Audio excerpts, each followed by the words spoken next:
The offseason has just started, but the New York Jets have gotten incredibly lucky.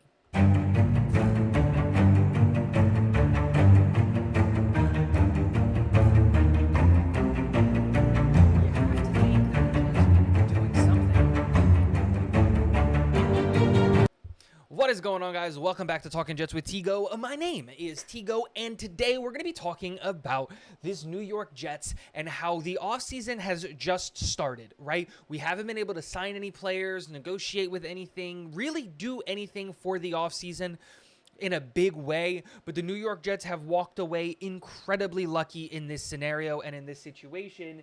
And we're going to talk about that right now. One of the biggest fears that I had this past offseason, or with the season being dead and gone, that I was going to have for the offseason was our defensive coaching staff getting rated. There was so many people that were looking at the New York Jets defense for coaches and possible places to go out and get people. And the reality is that it makes a ton of sense.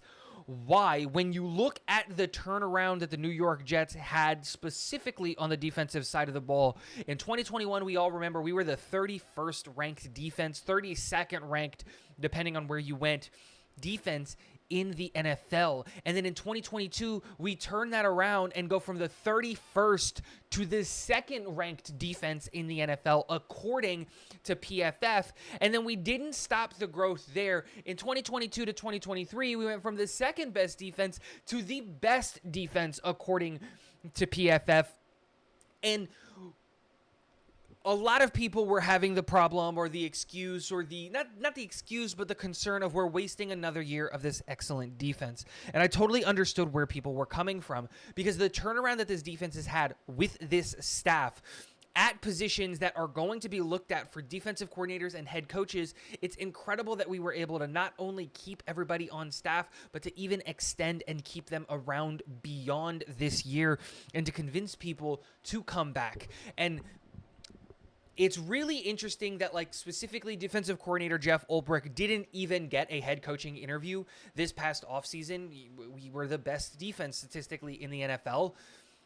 That being said, I'm happy that he didn't, because the opportunity, I think the focus should be on the New York Jets with the current staff, and that's a big deal. Being able to keep Ulbrich as the DC, working with Robert Saleh as the heads of the defense, is a big deal, because it makes me believe, or makes me at least have faith, that this defensive unit is going to run it back. Marquand Manuel and Tony Auden, our DB and cornerbacks coach, respectively, their safeties and cornerbacks coach, respectively, and Manuel being the safeties and Auden being the cornerbacks coach, are going to have they're going to have a serious workload this year, because there has been conversation about possibly shaking up the cornerback room a little bit.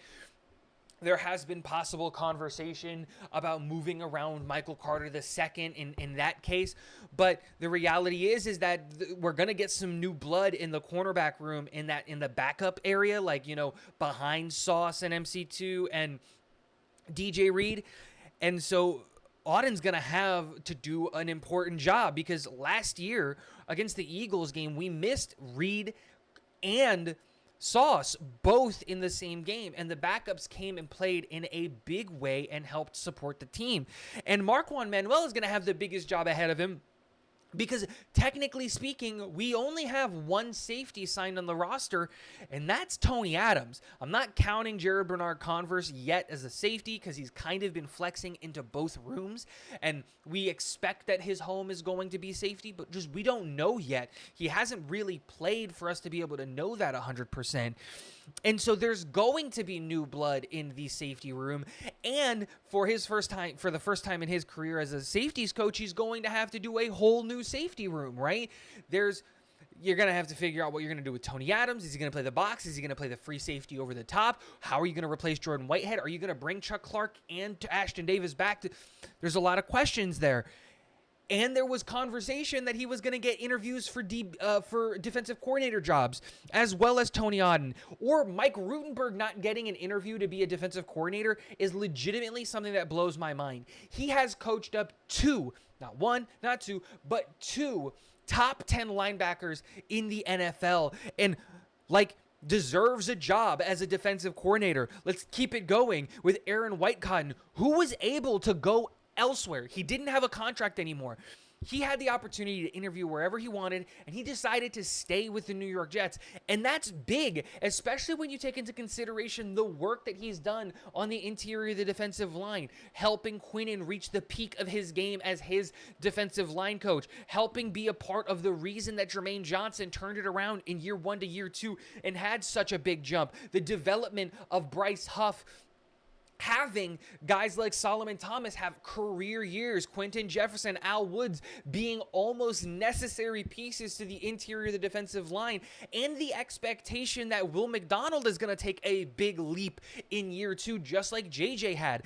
All of these guys are such important pieces to our defense, and the great news is we're running it back. We got incredibly lucky with other teams in the NFL being absolutely stupid, because there aren't very many places that you want to come and poach Jets players or coaching staff. But on the defensive side of the ball, that is definitely one of the areas that if you have an opportunity to, you should try and come and steal these guys, because Manuel, Auden, Rutenberg, Whitecotton are future defensive coordinators in this league. Every single one of them.